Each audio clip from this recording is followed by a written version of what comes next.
नमस्कार. मी श्री वसंत ज्ञानदेव मोरे. माझ्या वसंत डी मोरे या यूट्यूब चॅनेलमध्ये आपले मनपूर्वक स्वागत करतो. नमस्कार मित्रांनो, आज आपण माझ्या या व्हिडिओमधून श्री मोरया गोसावी मंदिर चिंचवड गाव तालुका हवेली जिल्हा पुणे या मंदिरातील भिंतीशिल्पाविषयीची माहिती भाग 2 मध्ये आपण सविस्तरपणे पाहून घेणार आहोत. ही पहा तुझी पापे जळत आहेत. एकदा चतुर्थीला चिंतामणी महाराज मोरगावला दर्शनासाठी गेले होते. मोरगावच्या मंदिरात एक अहंकारी ब्राह्मण गायत्रीची पुनश्चरण करत बसला होता. महाराज देवळात दर्शनाला आले असता तो महाराजांना म्हणाला, याला काय नमस्कार करताय? हा देव नाही, दगड आहे. माझी एवढी साधना होऊन देखील मला एकही दृष्टांत झालेला नाही. त्यावर चिंतामणी महाराज म्हणाले, उगीच देवाला बोलू नकोस. तुझ्या पूर्वजन्मीची पापे नष्ट झाल्याशिवाय तुला दृष्टांत कसा होईल? महाराज म्हणाले, उद्या सकाळी नदीवरून स्नान करून ओल्याने देवळात ये. मोरेश्वराला नमस्कार कर व मागे वळून पहा. मी तुला मागील जन्म दाखवतो, म्हणजे तुला प्रचिती येईल. त्याप्रमाणे दुसऱ्या दिवशी मोरेश्वराला नमस्कार करून त्याने मागे पाहिले असता मागच्या बाजूला 84 चित्ता जळत होत्या. काही पूर्ण जळाल्या होत्या व काही अर्धवट जळत होत्या. हे पाहून ब्राह्मण आश्चर्यचकित झाला व चिंतामणी महाराज यांनी सांगितल्याप्रमाणे त्याने पुनश्चरण केले व त्याला तपश्चर्याचे फळ मिळाले. मल्हारी मार्तंड व यमाईची भेट. एकदा मोरगावची यात्रा करून चिंतामणी महाराज परत येत होते. वाटेत जेजुरीला आले. तेथून ते तसेच पुढे जाऊ लागले. इतक्यात मल्हारी मार्तंड सामोरे आले व म्हणाले, मला डावलून पुढे जाऊ नकोस. तू आणि मी एकच आहे. नंतर मल्हारी मार्तंड महाराजांना घेऊन गडावर गेले. महाराजांनी खंडेरायाची स्तुती केली. त्यावेळेपासून यात्रेकरू परतताना जेजुरीच्या खंडोबाचे दर्शन घेण्याची प्रथा सुरू झाली. नंतर परत येताना यमाई देवी मार्गात येऊन बसली. ती म्हणाली, मला डावलून कोठे जातोस? मग विसरलास का? चिंतामणी महाराज म्हणाले, आई, या बालकाची एक विनंती मान्य करावी. तू माझ्यासाठी मार्गात येऊन बैस. महाराजांची विनंती यमाईने मान्य केली व महाराजांनी तिला बसायला आसन दिले. तिची यथासांग पूजा केली. नंतर महाराज चिंचवडला परत आले. तेव्हापासून यमाई देवीचे दर्शन घेण्याची प्रथा सुरू झाली. अर्जुनेश्वराची प्राप्ती. एकदा माघ शुद्ध चतुर्थीला चिंतामणी महाराज यात्रेला गेले होते. त्यावेळी महाराजांना शिवशंकरांचा दृष्टांत झाला की मी कोथावळेजवळ गुप्त स्वरूपात आहे. तू मला चिंचवडला घेऊन चल. त्याप्रमाणे महाराज कोथावळेला आले. त्याचवेळी सासवडच्या अहंकारी धनाढ्य सावकार बळजबरीने ते शिवलिंग बैलगाडीमध्ये ठेवून आपल्या घरी घेऊन जाण्याचा प्रयत्न करत होता. या नादात अशा 14 बैलगाडी मोडल्या. शेवटी सावकाराने नाद सोडून दिला. त्यानंतर चिंतामणी महाराजांनी त्या शिवशंकरा, आम्ही पामर आहोत, तू आमच्याबरोबर चिंचवडला चल. त्याप्रमाणे चिंतामणी महाराजांनी ते शिवलिंग चिंचवडला आणले व चिंचवडच्या ग्रामस्थांनी सुद्धा त्याचे आनंदाने स्वागत केले. श्री चिंतामणी महाराजांचे निर्वाण. श्री चिंतामणी महाराज हे अत्यंत विरक्त थोर सिद्धपुरुष होते. त्याने जन्मभर मोरयांची सेवा केली अनेक लीला करून लोकांची दुःखे दूर केली व अनेकांना गणेश भक्तीचा मार्ग दाखवला. त्याने आपल्याच वडिलांना गुरु केले होते. त्यांना जवळजवळ 144 वर्षाचे आयुष्य लाभले होते. त्यांची देखील श्री मोरया गोसावी यांच्याप्रमाणे संजीवन समाधी घेण्याची इच्छा होती, परंतु श्री मोरया गोसावी यांनी त्यांना दृष्टांत देऊन आज्ञा केली की तू संजीवन समाधी घेऊ नकोस.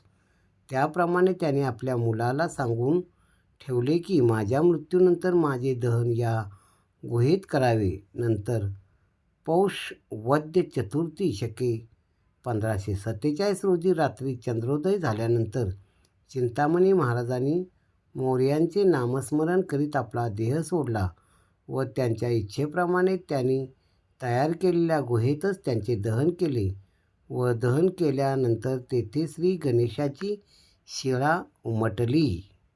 श्री देवसंस्थान यांना मिळालेली इनाम गावे व त्यांचे वैभव. श्रीमंत महासाधू मोरया गोसावी महाराज, श्री चिंतामणी महाराज, श्री नारायण महाराज व त्यांच्या पुढील सर्व वंशजांवर श्री शहाजी महाराज भोसले, श्री छत्रपती शिवाजी महाराज, श्री छत्रपती संभाजी महाराज, श्री बाजीराव पेशवे, श्री नानासाहेब पेशवे व अनेक मुघल बादशाह यांनी अपार श्रद्धा होती. त्यामुळे श्री देव संस्थानास चिंचवड, भोसरी, चिखली, बाणेर, रावेत, पिरंगुट, जांबे, मान, थेऊर, मोसे, उरसे, पौंड, सुपे, कुंभारवळण, लोणी भापकर, पांदरे, कोथळे, अंबी, काझाड, शेलगाव, पिंपळेगुरव, नेरे, इंदापूर, मुदखेल, मावडी, मोरगाव, नायगाव, राजुरी, दौंड, बारामती, बोपगाव, सासवड, शिरवळ, खेड, हिंजवडी, वाकड, पिंपरी, पिंपळे सौदागर, आकुर्डी, चिंचोली, चाकण, ताथवडे, भिवरी, नाणे, यवत, सिद्धटेक, ओझर, पाली, अंबरनाथ, कसबे, भिवंडी, चोल, खारेपाटण, बोराटे, मुरबाड, चौन, कान्हेर, सांगवी इत्यादी 12 मावळ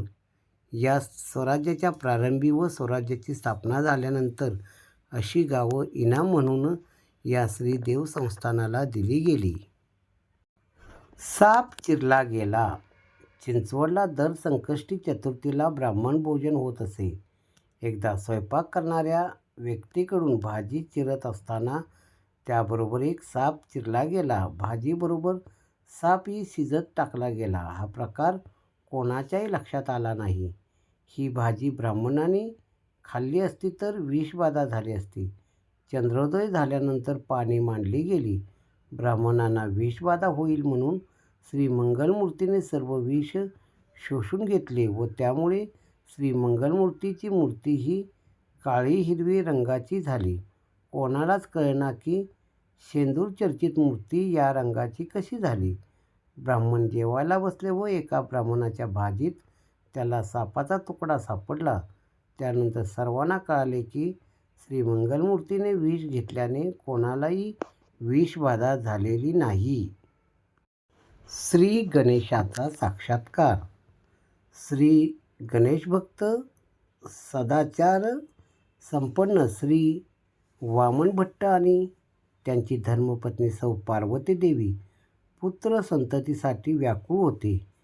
तीर्थयात्रा करत ते मोरगावी पोचले. तेथे वामन भट्ट यांनी करा नदी काठी शके 1249 ते 1296 ही 48 वर्षे स्नान, संध्या, पूजा अर्चा, ध्यान, ब्रह्मचर्य, आवर्तने, गणेश नामस्मरण या कठोर उपासनाने अनुष्ठान केले. एका पहाटे साक्षात तेजोनिधी श्री मयुरेश्वर यांच्यासमोर आले आणि म्हणाले, हे वामना, तुझ्या भक्तीने मी प्रसन्न झालो आहे. मी पुत्ररूपाने तुझ्या पोटी अवतार घेईन व या जगाचा उद्धार करीन. या दृष्टांताने श्री वामन भट्टांची प्रदीर्घ तपश्चर्या फळाला आली. भक्तीच्या वेलीला साक्षात्काराचे फूल उमलले. श्री गणेश अवतार प्रकटला. श्री वामन भट्टाच्या धर्मपत्नी सौ पार्वती देवी गर्भवती झाल्या. रात्रंदिवस श्री गणेशाचे नामस्मरण करावे, भजन पूजन करावे, मनन चिंतन करावे, तीर्थयात्रा करण्यात असे डोहाळे त्यांना होऊ लागले.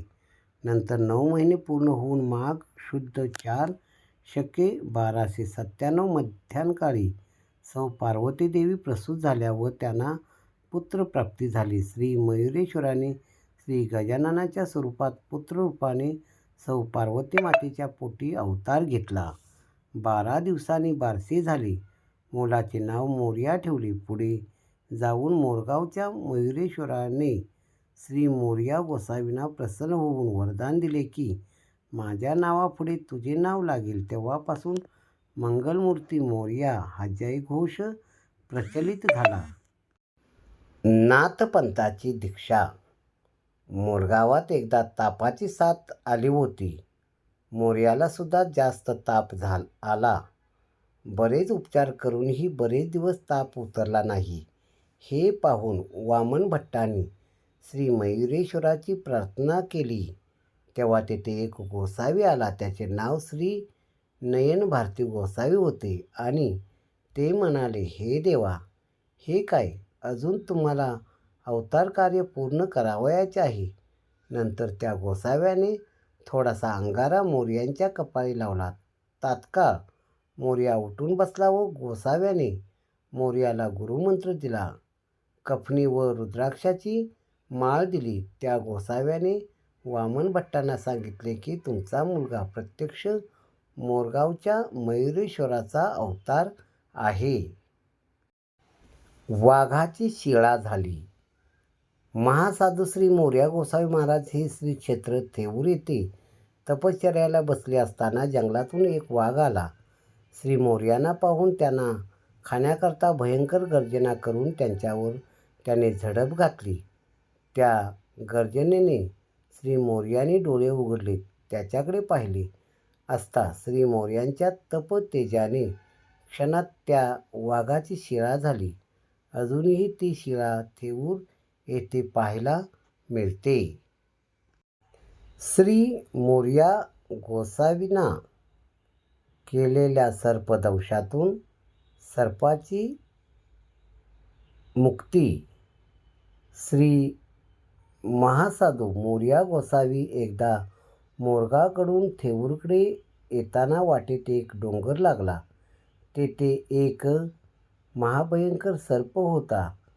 तो येणाऱ्या जाणाऱ्या ग्रामस्थांना दंश करून प्राण घेत असे. श्री मोरया गोसावी गणेश भक्तीत तल्लीन होऊन तेथून जात होते. ब्रह्मानंदी लागली टाळी कोण त्या देहाते सांभाळी, ही त्यांची अवस्था होती. या महासाधूंना पाहताच तो महाविषारी सर्प धावत फुटकारत तेथे आला. त्याने महासाधूंच्या अंगावर झेप घेतली व त्यांच्या पायाचा कडकडून चावा घेतला. गणेश भक्तीत तल्लीन असलेल्या महासाधूंना देहभान नव्हते. त्यांना कोणती विषबाधा होणार. सर्पास महासाधूच्या स्पर्शाने पूर्वजन्माचे ज्ञान झाले. त्याने त्यांचा पापी देह श्री मोरया गोसावींच्या चरणी सोडला आणि त्याच्याच कृपेने ते मुक्त झाला. मित्रांनो, यापुढील भिंतीशिल्पाविषयीची माहिती आपण माझ्या पुढील व्हिडिओमध्ये म्हणजेच भाग 3 मध्ये पाहणार आहोत.